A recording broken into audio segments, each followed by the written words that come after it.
Hello friends, हम पढ़ रहे हैं यूजीसी नेट एजुकेशन पेपर 2 जिसमें हम यूनिट 5 की बात कर रहे हैं। यूनिट 5 का नाम है करिकुलम स्टडीज़। जो टॉपिक है वो है करिकुलम डिज़ाइन। ठीक है, और करिकुलम डिज़ाइन में जो हम टॉपिक पढ़ेंगे वो है academic and discipline based model. तो चलिए आज का सेशन स्टार्ट करते हैं। This is part 1। ठीक है, सो इसमें हम लोग जो है हम करते हैं। सबसे पहले करिकुलम डिज़ाइन क्या होता है, चलिए स्टार्ट करते हैं। सबसे पहले अगर हम देखें तो कनिंघम की डेफिनेशन के अकॉर्डिंगली बहुत जो है हमने कनिंघम के शुरू से ही ये डेफिनेशन पढ़ते आए हैं कि जो कनिंघम कहते हैं इट इज़ अ टूल। कौन सा टूल है? करिकुलम एक टूल है in the hands of the artist. Artist के हाथ में एक टूल दिया गया है। आर्टिस्ट किसको बोला गया है यहाँ पे? टीचर को। To mould his material, material को मोल्ड करने के लिए। मटीरियल कौन है यहाँ पे? पीपल। ठीक है, उनको शेप अप करना है according to the ideals in the his studio. ये बहुत ही फेमस जो है डेफिनेशन है कनिंघम की, तो आपको पता होना चाहिए ये डेफिनेशन किसने दी है। फोरबेल हैं जिन्होंने कहा कि करिकुलम जो है should be conceived as an epitome of the rounded whole of the knowledge and experience। एक एपिटोम की तरह होना चाहिए करिकुलम, जिसमें सारी नॉलेज और जिसमें सारा एक्सपीरियंस, ह्यूमन रेस यानी ह्यूमन जाति का सारा एक्सपीरियंस विद्यमान हो, वो एक तरीके का एपिटोम होना चाहिए। ठीक है, प्रोफेसर बेंट ने कहा एंड कॉमन बर्ग हेनरी ने कहा कि जो करिकुलम है वो ब्रॉडेस्ट सेंस में, यानी कि उसमें सब कुछ चीज़ें एक ब्रॉड सेंस में हो, नैरो नहीं हो, ब्रॉडेस्ट में हो। Complete school environment involving all the courses, all the activities, reading associations furnished to the pupils in the school। तो मतलब एक होलसम जो है करिकुलम होना चाहिए जिसमें सारी चीज़ें जो है इंक्लूड की हो एज इट इज़। ठीक है, चलिए नेक्स्ट है यहाँ पे व्हाट इज़ करिकुलम डिज़ाइन। क्योंकि अब हम डिज़ाइन पढ़ रहे हैं तो हमें पता होना चाहिए डिज़ाइन क्या होता है। तो जिन जिन चीज़ों को मैं अंडरलाइन करूँगी यहाँ पे, तो आप उन चीज़ों को जो है ज़रूर मार्क कर लीजिएगा। जैसे करिकुलम प्लानिंग या डिज़ाइन, ठीक है, और एसेंशियल क्या होता है? एक प्रीलिमिनरी इंग्रेडिएंट्स होते हैं। करिकुलम फॉर्म करने से पहले हमें डिसाइड करना पड़ता है कि डिज़ाइन कैसा होना चाहिए, किस तरीके का डिज़ाइन होना चाहिए। करिकुलम डेवलपमेंट प्रोसेस में सबसे पहला होता है डिज़ाइन करना। जब भी हम डेवलपमेंट की बात करते हैं तो प्रीलिमिनरी इंग्रेडिएंट सबसे पहला, जैसे हम कोई रेसिपी बनाते हैं तो सबसे पहले रेसिपी में क्या होता है? ऑयल, उसके बाद जीरा। तो इस बस हम यहाँ पे भी एक करिकुलम को डेवलप कर रहे हैं जिसमें सबसे प्रीलिमिनरी जो इंग्रेडिएंट होता है वो होता है उसकी प्लानिंग और उसका design. Curriculum design refers to the arrangement of curriculum elements. और यहाँ पे जो डिज़ाइन क्या करता है, हर एक करिकुलम के एलिमेंट्स को प्रॉपर तरीके से अरेंज करता है। सो आपको समझ में आया होगा कि डिज़ाइन से मेरा क्या मतलब है। Design is the preliminary ingredients. एक क्या है? प्रीलिमिनरी इंग्रेडिएंट्स है। एंड देन सेकेंड अरेंज करता है, किसको अरेंजमेंट करता है? क्या? करिकुलम डिज़ाइन हर एक एलिमेंट को करिकुलम में क्या होना चाहिए, किस तरीके से होना चाहिए, तो ये हम किस में करते हैं? डिज़ाइन में पढ़ते हैं। It is an essential feature, ये सबसे अच्छा फीचर है जहाँ पे conceptualization and organization of its various parts. तो यहाँ पे क्या होता है? बेसिकली ऑर्गेनाइजेशन होता है, प्रॉपर तरीके से अरेंजमेंट होता है प्रॉपर तरीके से। These parts are known as curriculum elements and the essential blocks to build the curriculum। जो भी करिकुलम को बिल्ड करने के लिए इंग्रेडिएंट्स होते हैं, जो भी चीज़ें लगती हैं, उन सब चीज़ों को प्रॉपर तरीके से अरेंज हम करिकुलम डिज़ाइन में करते हैं। करिकुलम जो राइटर्स होते हैं have defined the curriculum design is slightly different ways. कई तरीके से डिफरेंट तरीके से करिकुलम राइटर्स ने डिफ़ाइन किया है, वो हम आगे पढ़ेंगे। चलिए उसको डेफिनेशन में पढ़ते हैं। ये डेफिनेशन यहाँ आप देख सकते हैं 1976 में। It is an arrangement of the components और एलिमेंट्स। ठीक है ना, प्रॉपर क्या टीचिंग मेथड होना चाहिए, किस तरीके से प्लानिंग होनी चाहिए, इन सब चीज़ों को प्रॉपर तरीके से क्या करता है? अरेंज करता है। If curriculum the components and elements included in curriculum, कौन कौन से यहाँ पे जो कॉम्पोनेंट्स की बात हो रही है, जिन इंग्रेडिएंट्स की बात हो रही है, वो कौन से इंग्रेडिएंट्स हैं? आप यहाँ देख सकते हैं एम्स क्या होने चाहिए हमारे करिकुलम का, गोल क्या होना चाहिए, क्या अचीव करना चाहते हैं, क्या ऑब्जेक्टिव होना चाहिए, किस ऑब्जेक्टिव को लेके हम बच्चों को पढ़ाना चाहते हैं, क्या सब्जेक्ट मैटर लेंगे हम इसमें, किस तरीके का जो है कंटेंट पढ़ाना चाहेंगे, किस तरीके से जो है प्रॉपर तरीके से लर्निंग, कौन कौन सी लर्निंग एक्टिविटीज़ को इन्वॉल्व करेंगे, किस तरीके से बच्चों को पढ़ाना पसंद करेंगे। इन सब चीज़ों को एक इंग्रेडिएंट जो है, ठीक है, ये इंग्रेडिएंट जो है इसमें डाला जाता है और जिसको प्री डिसाइड किया जाता है किसमें, डिज़ाइन में। तो आई होप आपको ये करिकुलम डिज़ाइन समझ में आया होगा। चलिए नेक्स्ट पे चलिए, पर्पस क्या होता है इस सब का। टीचर्स क्या करती है, डिज़ाइन करती है हर एक करिकुलम को in a specific educational purpose in a mind में एक पर्पस लेके एक टीचर जो है करिकुलम को डिज़ाइन करती है। The ultimate goal is to improve the students learning. हमारा जो अल्टीमेट गोल होता है वो क्या होता है, स्टूडेंट की क्या करना, लर्निंग को इम्प्रूव करना। There are other reasons to employ curriculum design as well. जैसे एक एग्जाम्पल दिया गया है, अगर हम डिज़ाइन करते हैं for the middle school students के लिए with both elementary and high school curriculum in the minds helps to make to sure that learning goals are aligned and complement each other from one stage to the next। आया समझ में। जैसे कि यहाँ पे होता है, जब हम भी करिकुलम डिज़ाइन करते हैं तो क्या होना चाहिए, मेन पर्पस होता है कि जो करिकुलम है वो इंटर रिलेटेड हो, प्रॉपर तरीके से अलाइंड हो। If a middle school curriculum is designed without taking prior knowledge from elementary school or future learning in high school into account, it can create the real problems for the students। Main problem कहाँ आती है, जब भी हम design करते हैं तो हमारे पास प्रीवियस नॉलेज का होना बहुत ज़रूरी है। अगर हम देखें सेकेंड क्लास का करिकुलम डिज़ाइन करते हैं तो we must have knowledge of class 1 also, क्योंकि हमें पता होना चाहिए कि जब बच्चा क्लास 1 से क्लास 2 में प्रमोट हुआ है तो बच्चे के पास क्या नॉलेज है, बच्चे को किस किस चीज़ों का ज्ञान है और वो क्या अचीव करना चाहता है। यानी कि क्लास 3 के अकॉर्डिंग भी हमें करिकुलम को डिज़ाइन करना पड़ेगा कि what should be the next level पे क्या पढ़ाना है, तभी हम क्लास 2 का करिकुलम डिज़ाइन कर पाएंगे। सो बेसिक पर्पस इसीलिए होता है कि डिज़ाइन क्यों ज़रूरी है और किस तरीके से होता है। पहले हम सब्जेक्ट सेंटर्ड के थ्रू पढ़ते हैं कि सब्जेक्ट ही मेन पार्ट होना चाहिए, सब्जेक्ट पढ़ाया और चल दिए। लर्नर सेंटर लर्नर की नीड्स के अकॉर्डिंग होना चाहिए, बच्चों के इंटरेस्ट के अकॉर्डिंग होना चाहिए, या प्रॉब्लम सेंटर्ड डिज़ाइन, यानी कि प्रॉब्लम सेंटर्ड मतलब बच्चों को प्रॉब्लम दिया और बच्चों को सॉल्व करने को दे दिया। तो ये 3 तरीके से हम करिकुलम डिज़ाइन कर सकते हैं। चलिए, जो हमारे कोर्स में है सबसे पहला वो है discipline oriented curriculum. Discipline oriented curriculum को हम एकेडमिक भी कह सकते हैं, एकेडमिक डिज़ाइन, ठीक है, एकेडमिक ओरिएंटेड। सो इसमें क्या होता है, वेरी कॉमन अप्रोच है, सबसे कॉमन अप्रोच यही है। इसको डिफरेंट सब्जेक्ट्स में डिवाइड कर दिया जाता है कि लैंग्वेज का एक अलग सब्जेक्ट होगा, उसका प्रॉपर करिकुलम तैयार किया जाएगा, फिर साइंस का एक सब्जेक्ट होगा, मैथ्स का होगा। सो इसको सब्जेक्ट सेंटर्ड करिकुलम अप्रोच भी कह सकते हैं। जिसे एकेडमिक कहा है, आप इसको सब्जेक्ट सेंटर्ड अप्रोच भी कह सकते हैं, ठीक है। चलिए, subject centred approach includes the 4 types of curriculum. अब इसमें करिकुलम जो है वो 4 तरीके से डिज़ाइन होगा। जब डिफरेंट सब्जेक्ट्स का आप करिकुलम डिज़ाइन करेंगे तो एक तो होगा आपके सब्जेक्ट, जो मेन आपका सब्जेक्ट होगा। जैसे हम पढ़ते हैं यहाँ पे मैथ्स, ठीक है। डिसिप्लिन डिज़ाइन होगा, उसमें जो है मैथ्स में आप क्या क्या पढ़ेंगे वो डिज़ाइन किया जाएगा, उसका ब्रॉड फील्ड डिज़ाइन किया जाएगा, कितने ब्रॉड तरीके से हम मैथ्स में सब्जेक्ट्स को इंक्लूड करेंगे, एडिशन के साथ क्या मल्टीप्लिकेशन भी होगा या नहीं होगा, और कोरिलेशन डिज़ाइन करेंगे कि उनका डिफरेंट सब्जेक्ट्स के साथ भी कितना कोरिलेशन है। चलिए, सब्जेक्ट टू बी टॉट, ये एक पूरा डिज़ाइन है। यहाँ पे आप देख सकते हो सब्जेक्ट सेंटर्ड करिकुलम का एक डिज़ाइन दिया गया है। यहाँ पे उस डिज़ाइन में क्या है, आपको डिफरेंट स्टेप्स दिए हुए हैं, उन स्टेप्स को हम जो है डिफरेंट उसमें पढ़ेंगे। चलिए स्टार्ट करते हैं डिज़ाइन को।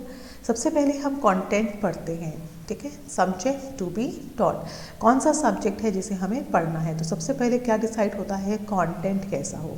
कंटेंट के बाद देखिए, definition of important generalization and understanding to teach. सबसे पहले क्या होना चाहिए कि हम क्या पढ़ रहे हैं, उसकी डेफिनेशन क्या है, उसकी अंडरस्टैंडिंग क्या है, हम क्यों पढ़ रहे हैं। ये हो गया फर्स्ट पार्ट। उसके बाद होता है टॉपिक एरिया, कौन से टॉपिक्स हैं जिन्हें हम पढ़ना चाहते हैं, ठीक है, सब्जेक्ट्स के अंदर हम कवर करना चाहते हैं। And the third one is identification of accompanying intellectual discipline, और उसके बाद हम ये डिसाइड करते हैं कि उसका इंटेलेक्चुअल डिसिप्लिन क्या है, मतलब बच्चे उस टॉपिक से क्या सीखेंगे। आपने कभी अपनी बुक में नोटिस किया होगा, वहाँ पे हर एक पेज के नीचे लिखा होता है कि लर्नर ये इस जो है स्टडी से, इस पेज की स्टडी से ये सीखेगा। तो बच्चों को डिसाइड करना पड़ता है या बच्चों के लिए डिसाइड किया जाता है कि ये टॉपिक बच्चों को इस तरीके से इंक्लूड करना है, ठीक है। चलिए आगे चलते हैं। उसके बाद जब हमने ये 3 टॉपिक्स कवर किए, उसके बाद हम डिसाइड करते हैं कि डिटर्मिनेशन ऑफ ऑब्जेक्टिव्स, कि ऑब्जेक्टिव्स का क्या है। उसके बाद हम डिसाइड करते हैं लर्निंग एक्सपीरियंस बच्चों का क्या होना चाहिए। मास्टरी ऑफ द कंटेंट बहुत ज़रूरी है, मास्टरी चाहिए हमें बच्चों की कि उस टॉपिक को जो हम पढ़ा रहे हैं उसमें मास्टरी मिल जाए। ऑर्गेनाइजेशन ऑफ एक्सपीरियंस, डिफरेंट जो है एक्सपीरियंसेस हैं उसको ऑर्गेनाइज किया जाता है एंड देन इवैल्यूएट किया जाता है कि जो हमने पढ़ाया है। देखिए अपने एग्जाम्स देखे होंगे, ये सिंपल पैटर्न है एक तरीके का। ये सबसे पहले हमने टॉपिक को डिसाइड किया, अगर हम मैथ्स पढ़ रहे हैं तो मैथ्स से क्या सीखेंगे, मैथ्स में कौन से टॉपिक को हम यहाँ पे कवर करेंगे सेकेंड पॉइंट में। थर्ड में बच्चों जब मैथ्स का वो टॉपिक कवर हो जाएगा तो उससे बच्चे क्या सीखेंगे। तो ये टॉपिक जब हम डिसाइड कर लेते हैं उसके बाद हम ऑब्जेक्टिव डिसाइड करते हैं, उसके बाद हम लर्निंग एक्सपीरियंस डिसाइड करते हैं, कौन से मेथड्स के थ्रू हमें जो है पढ़ना है। उसके बाद हम सारे एक्सपीरियंस को ऑर्गेनाइज करते हैं, उसके बाद एग्ज़ाम लेते हैं बच्चों का कि बच्चों को कितना समझ में आया है। चलिए, डिसिप्लिन जो ओरिएंटेड करिकुलम होता है इस डेवलप्ड, इसलिए नॉर्मल करिकुलम की बात है जो आप नॉर्मल स्कूल्स में पढ़ते हैं, ये नॉर्मल है, जनरल है ये वाला करिकुलम। हम हर एक ग्रेड के लिए तैयार किया जाता है, हर एक ग्रेड के लिए लर्निंग ऑब्जेक्टिव्स को तैयार किया जाता है। यहाँ पे ग्रेड यानी कि क्लासरूम की बात हो रही है। ईच ग्रेड मतलब फर्स्ट सेकंड थर्ड सभी क्लासेस के लिए हम करिकुलम को डिज़ाइन करते हैं। Knowledge is presented in different fields, और नॉलेज को हम डिफरेंट फील्ड्स में, डिफरेंट सब्जेक्ट एरियाज़ में इंक्लूड करते हैं। Discipline based approach to curriculum development, no efforts are put in to establish a relationship between any of the subject. Knowledge जो हम present करते हैं in a different fields and these are not integrated in any manner, but discipline में क्या करते हैं, put to establish a relationship, हम कोशिश करते हैं कि किसी भी तरीके का रिलेशनशिप सेटअप ना हो, ठीक है। मतलब मैथ्स जो है, मैथ्स का एक अपना करिकुलम हो, मैथ्स का जो है अपना एक जो है सेट पैटर्न हो, साइंस का अपना एक सेट पैटर्न हो, तो कोशिश की जाती है दोनों ही अपने अपने करिकुलम को पढ़ें, ठीक है। दिस इम्प्लाइज कि whatever the student learn from one subject area can not be apply to the another one. तो उससे क्या होता है कि एक सब्जेक्ट एरिया में जो बच्चा पढ़ रहा है वो दूसरे में अप्लाई नहीं कर पाता। सो नॉलेज इज़ रिस्ट्रिक्टेड होती है यहाँ पे और limited to a specific subject area only, और वो उसी सब्जेक्ट एरिया में इंक्लूड होती है। बेसिकली जो नॉलेज होती है वो डिफरेंट फील्ड से आती है, लेकिन इस करिकुलम में क्या होता है कि मैथ्स का एक अपना करिकुलम होगा जिसे आप दूसरे में अप्लाई नहीं कर पाएंगे, और साइंस का अपना एक करिकुलम होता है। तो बेसिक इसका एक ड्रॉबैक आप यहाँ समझ सकते हैं, ठीक है। कितने तरीके के होते हैं, पैरेलल। देखिए ये एक जर्नल आपको जो है ड्रॉबैक बताया था, लेकिन हम सब्जेक्ट बेस्ड अप्रोच को जो है डिफरेंट तरीके से कर सकते हैं। जैसे यहाँ पे 3 पैरेलल दिए हुए हैं, एक पैरेलल, एक इंटरडिसिप्लिनरी और एक मल्टी डिसिप्लिनरी। चलिए इसको एक एक करके समझते हैं।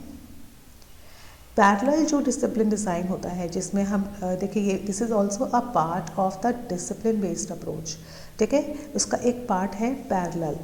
The same content is taught simultaneously in different subject area. जैसे इसका एक ड्रॉबैक पहले था कि अगर एक टॉपिक हम पढ़ रहे हैं, अगर एक सब्जेक्ट हम पढ़ रहे हैं तो उसकी नॉलेज को हम दूसरे सब्जेक्ट में नहीं जो है इन्वॉल्व कर सकते या नहीं यूज़ कर सकते। But due to the advancement हमने इसको 3 पार्ट्स में डिवाइड किया, पैरेलल, डिसिप्लिन, डिज़ाइन। आज के आप दौर में देखेंगे ये कि जो सेम कॉन्सेप्ट हम पढ़ा रहे हैं उसी का डिफरेंट हम सब्जेक्ट एरिया में यूज़ करते हैं। जैसे एग्जांपल ले लेते हैं पहले, patterns, maths, language, science, social studies, ठीक है। तो हम कुछ चीज़ें ऐसी होती हैं जो दूसरे सब्जेक्ट में भी साइमल्टेनियसली चलती है। जैसे the same concept is taught simultaneously in different subject areas, यानी कि 2 सब्जेक्ट, यानी कि अगर मैथ्स है, मैथ्स नहीं लेते हम लिखते हैं साइंस एंड सोशल साइंस, यानी कि SST हम बोलते हैं सोशल साइंस। इसमें एक टॉपिक होते हैं दोनों में ही सॉइल। तो ये टॉपिक ऐसा टॉपिक है जो साइंस भी कवर करता है और सोशल स्टडीज़ भी कवर करता है। तो ये सेम टॉपिक ऐसा है जो दोनों ही सब्जेक्ट कवर करते हैं। तो इस टॉपिक को साइमल्टेनियसली 2 सब्जेक्ट चला सकते हैं। A deliberate attempt is not made to create a relationship between the 2 different subjects. Rather, attempt is made by the teachers to enable students to identify the implied linkages to understand a subject matter in more effective manner. So basic teacher का क्या role होता है, वो इस topic को जो है clearly बताती है, लिंकेज बताती है, क्या अंडरस्टैंडिंग है सब्जेक्ट मैटर की ये बताती है। सो पैरेलल में एक सब्जेक्ट जो एक टॉपिक है वो चलता है।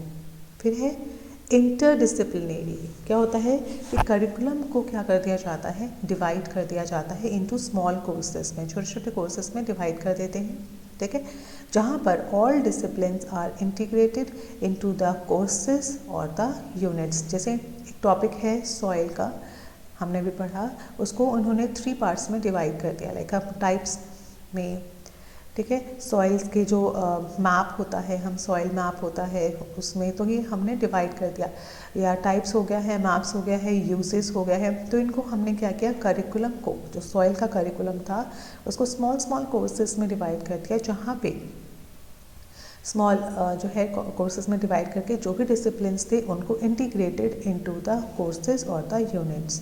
दिस इनेबल, इससे क्या हुआ, जो स्टूडेंट्स थे उसको अच्छे तरीके से, एक स्पेसिफिक तरीके से समझ पाए, उसको बहुत बेहतर तरीके से समझ पाए।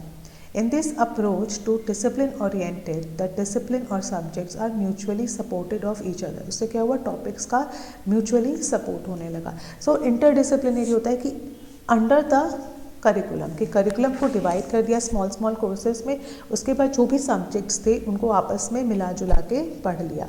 सो दिस इस तरीके से इंटरडिसिप्लिनरी को कंप्लीट किया। उसके बाद है multi disciplinary. This implementation approach suggest that to explain a specific theme और अ कॉन्सेप्ट, किसी भी स्पेसिफिक थीम को समझाने के लिए, explain a specific theme or a concept, certain related disciplines to be brought together। तो कुछ किसी टॉपिक को समझाने के लिए आप और टॉपिक्स में से नॉलेज को लेके आए। जैसे अगर मैंने यहाँ पे मैंने जैसे एग्जांपल ले रही हूँ, सॉइल का पढ़ा रही हूँ, हमको सॉइल पढ़ा रही हूँ, मैं बेसिकली मैं साइंस पढ़ाती हूँ और मैं सॉइल टॉपिक ले रही हूँ। तो मैंने कहा देखिए जो सोशल स्टडीज़ है, यानी कि सोशल स्टडीज़ में जो करिकुलम था सॉइल का वो टाइप्स का था, और जो सॉइल हम साइंस में पढ़ रहे थे यहाँ पे सिर्फ हम यूजेस पढ़ रहे थे। तो हमने क्या किया, वो दूसरे करिकुलम, दूसरे जो है सब्जेक्ट से टाइप्स उठाकर भी बच्चों को यहाँ पे पढ़ाना शुरू कर दिया कि देखिए टाइप्स भी होता है, आपने सोशल साइंस में भी वो टाइप्स पढ़े होंगे। तो इस तरीके से डिफरेंट डिफरेंट जो सब्जेक्ट्स होते हैं उनको क्या कर लिया जाता है, आपस में इंक्लूड कर लिया जाता है। तो उस तरीके से क्या होता है, बच्चों को और कॉम्प्लीमेंट होने लगता है, बच्चों को एक दूसरे से सब्जेक्ट्स के बीच में इंटर जो है कनेक्शन नज़र आता है, बहुत ईजी तरीके से बच्चों की अंडरस्टैंडिंग गेन होती है। तो ये एक बेहतर तरीका है बच्चों को समझाने का। चलिए नेक्स्ट चलते हैं। द वेरियस सब्जेक्ट्स और disciplines are taught by the student expert, मतलब स्टूडेंट्स के जो सब्जेक्ट के जो एक्सपर्ट्स हैं वो डिफरेंट डिफरेंट तरीक़ों से बच्चों को पढ़ाते हैं। Students learn factual, specific and current information related to the specific discipline। एक डिफरेंट जो मेन आपका पर्टिकुलर जो सब्जेक्ट है उसके बारे में आप फैक्चुअल, स्पेसिफिक और करंट इन्फॉर्मेशन को गेन करते हैं। दिस अप्रोच फोकस करती है on teaching a particular subject, किसी एक पर्टिकुलर सब्जेक्ट को टीच करने पे, एंड उसको इन डेप्थ नॉलेज को गेन करने में।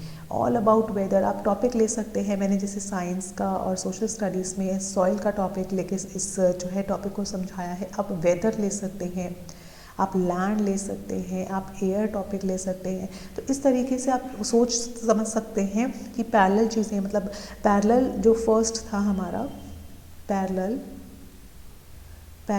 जो था पैरेलल इंटरडिसिप्लिनरी जो डिसिप्लिन था, उसमें क्या था कि हम एक ही टॉपिक को 2 डिफरेंट सब्जेक्ट्स में एक साथ चला सकते हैं, ठीक है ना। उसके बाद दूसरा हमारा कौन सा था, multi disciplinary.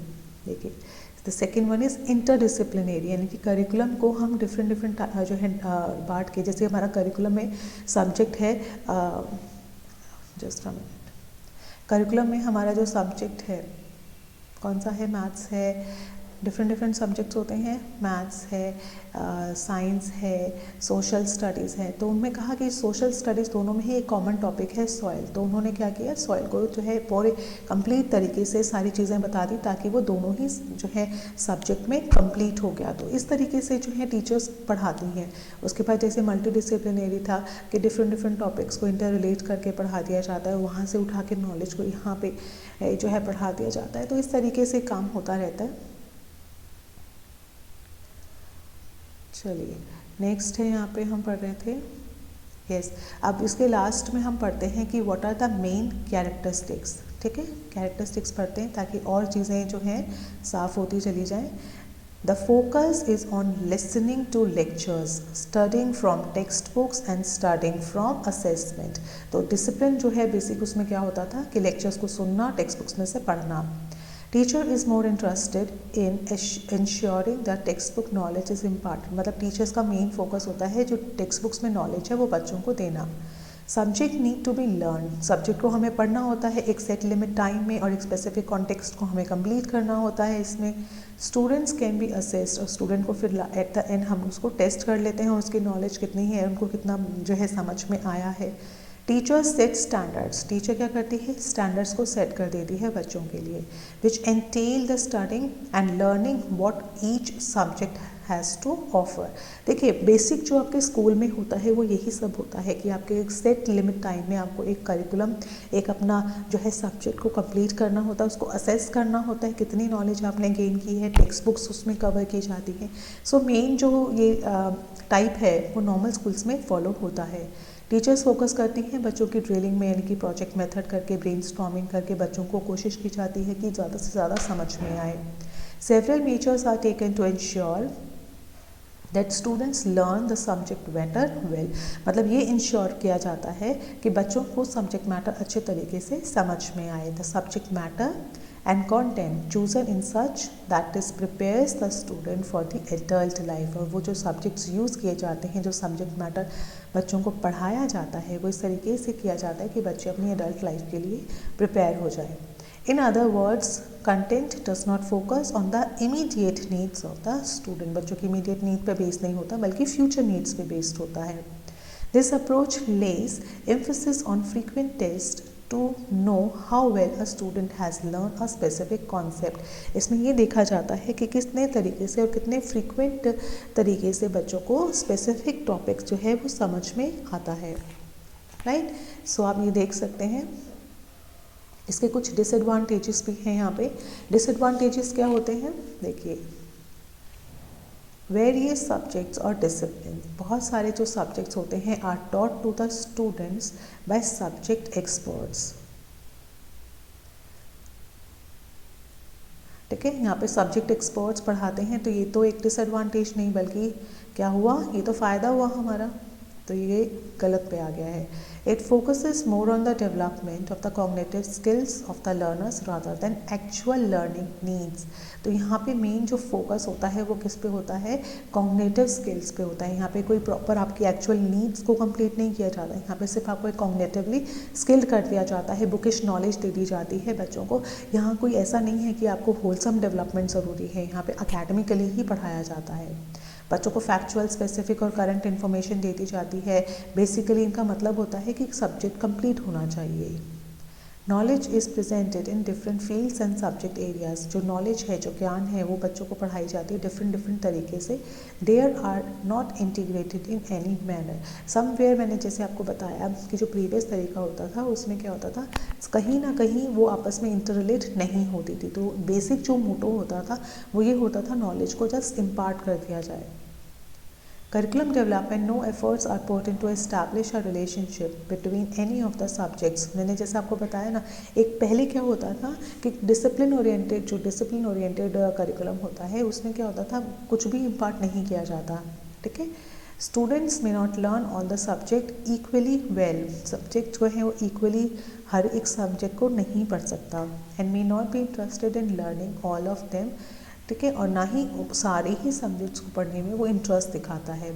It does not allow the learners to develop their own knowledge and depends on the use of textbooks. So basically all जो करिकुलम है वो किस पे डिपेंड करता है, टेक्स्ट बुक्स पे, कंटेंट की मास्टरी पे। तो बच्चों की ज़रूरत से उनका कोई मकसद नहीं है, बस उन्हें यहाँ पे मेन जो फोकस होता है वो होता है कि जो करिकुलम डिसाइड किया गया है एक सब्जेक्ट के लिए वो कंप्लीट होना, वो टाइमली कंप्लीट होना बहुत ज़रूरी है और उसमें बच्चों को स्किल होना बहुत ज़रूरी है। सो ये this is the discipline oriented curriculum. I hope आपको ये समझ में आया होगा, बट स्टिल अगर आपको कोई लगता है प्रॉब्लम है तो आप मुझे कमेंट सेक्शन में बता सकते हैं। I will cover it. Thank you so much and don't forget to like it, to share it and good comments are always welcome. Thank you so much. Have a nice day. Bye bye.